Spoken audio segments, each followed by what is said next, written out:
Shalom Bapak Ibu yang dikasihi oleh Tuhan.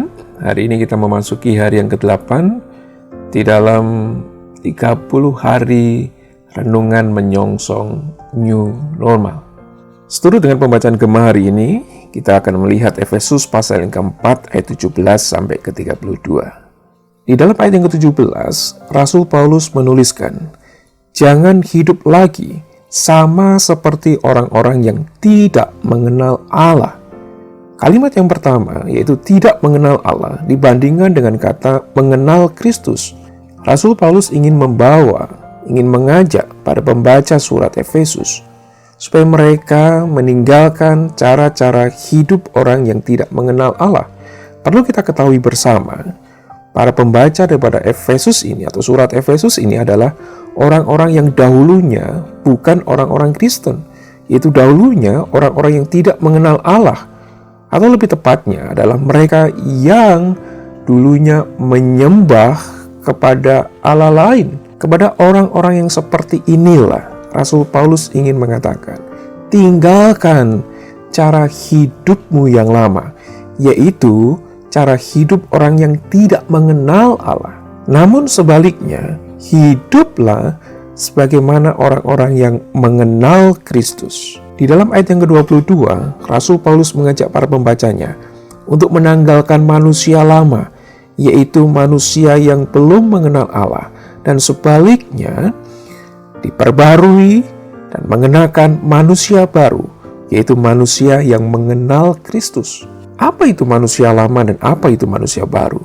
Secara singkat, Rasul Paulus menjelaskan di dalam pasal 4, 5, dan ke-6 ini, bahwa manusia lama itu adalah manusia yang dipenuhi dengan kebohongan, tapi sebaliknya manusia baru adalah manusia yang mengatakan kebenaran. Manusia lama adalah manusia yang dipenuhi dengan amarah, namun manusia baru adalah manusia yang menyelesaikan di dalam damai. Manusia lama itu adalah berbicara mengenai pencurian, tetapi manusia baru adalah manusia yang dipenuhi dengan kemurahan hati. Manusia lama adalah manusia yang dipenuhi dengan gosip, tetapi manusia yang baru adalah manusia yang sering kali menyemangati orang lain di dalam perkataannya. Manusia yang lama adalah manusia yang dipenuhi dengan dendam, namun sebaliknya manusia yang baru adalah manusia yang dipenuhi dengan pengampunan.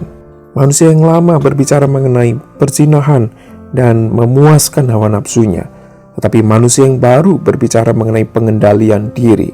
Tidak hanya itu, Rasul Paulus juga mengingatkan bahwa manusia yang lama adalah manusia yang hidup di dalam mabuk-mabukan, tetapi manusia yang baru adalah manusia yang memberi diri untuk dipengaruhi oleh Roh Allah. Bapak Ibu dikasihi oleh Tuhan, tanggalkanlah manusia lama dan kenakanlah manusia baru. Kita mengingat satu proses metamorfosis, yaitu perubahan bentuk daripada makhluk hidup. Salah satu contoh adalah berkenaan dengan metamorfosis dari kupu-kupu.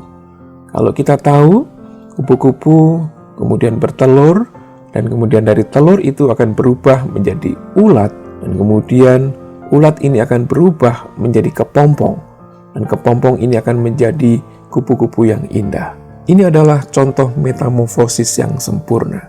Ketika telur itu menjadi ulat, dan ketika kita melihat binatang ulat, mungkin sebagian orang akan melihat itu sebagai hal yang menjijikkan. Dan kita tahu ulat adalah binatang yang begitu rakus. Ketika dia tahu ada makanan, misalnya adalah daun yang menjadi makanannya, maka ulat ini akan dengan cepat menghabiskan daun itu. Mungkin Bapak Ibu pernah menemukan pohon yang kemudian hanya tinggal carang-carangnya, di mana daunnya habis dimakan oleh ulat. Ulat adalah simbol daripada binatang yang greedy, yang rakus. Ketika menemukan sesuatu, dia akan mengambil sebanyak-banyaknya untuk dirinya. Tetapi ketika ulat ini berubah menjadi kupu-kupu, banyak orang yang menyukai kupu-kupu. Kupu-kupu adalah binatang yang indah, yang anak-anak kecil pun sangat suka mengenai kupu-kupu ini.